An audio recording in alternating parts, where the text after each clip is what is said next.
omuddu buli wategeera Allah subhanahu wa ta'ala afuna bino wammanga mbeere nti nfundikira n'ennyanjula buli wategeera Allah subhanahu wa ta'ala bwe mutuula mu darusu ne mumanya ofuna asifa ekitendo Allah subhanahu wa ta'ala kyasinga okwagala ofuna ekitendo Allah kyasinga okwagala buli womanya Allah n'omutegeera bijabarutihi wa kibriyaihi wa azmatihi jalla wa ala ofuna ekitendo fenna kyetwagala kyetusaba Allah atuwe kyekitendo ekiyitibwa al-iftiqaru oba adh-dhulli naye al-iftiqar ajma oba a'ammu min adh-dhulli ye muntu okubeera nti obeera mutono nnyo obeera mwavu nnyo obeera mwetaavu nnyo eri ani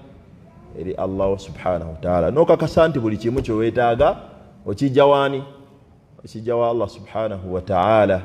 kyobalaba Allah bw'ati bwe yatenda mu Qur'ani yonna ojja kusanga nti oba oli awo ekitende ekisinga okubeera Allah kyasinga okwagala mu ffe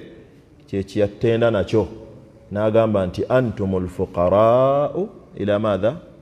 ila Allah fenna tuli beetaavu eri ani eri Allah subhanahu wa ta'ala tetuli beetaavu eri balala tuli beetaavu eri ani Allah subhanahu wa ta'ala nabwe kityo olwaliro biidhini loba mu dakiika zaffe zino ze tunaaba tumaze wano bwe tunaaba tukakasizza bye tusomye nga tubitegedde twagala tuve wano nga tulisi omuntu takyasobola kusinza Allah we subhanahu wa ta'ala bw'oli awo n'ekirala Allah subhanahu wa ta'ala kyatayagala ogenda okuva mu darusu eno bamutuufu otegedde Allah wo yaani mu mbeera ey'okuba nti tomusinza na kiki na kirala tosinza Allah wo na irizi tosinza Allah wo ng'okyayaba ennyimbe tosinza Allah wo subhanahu wa ta'ala ng'okyali mu bintu by'okuzuula mu ddiini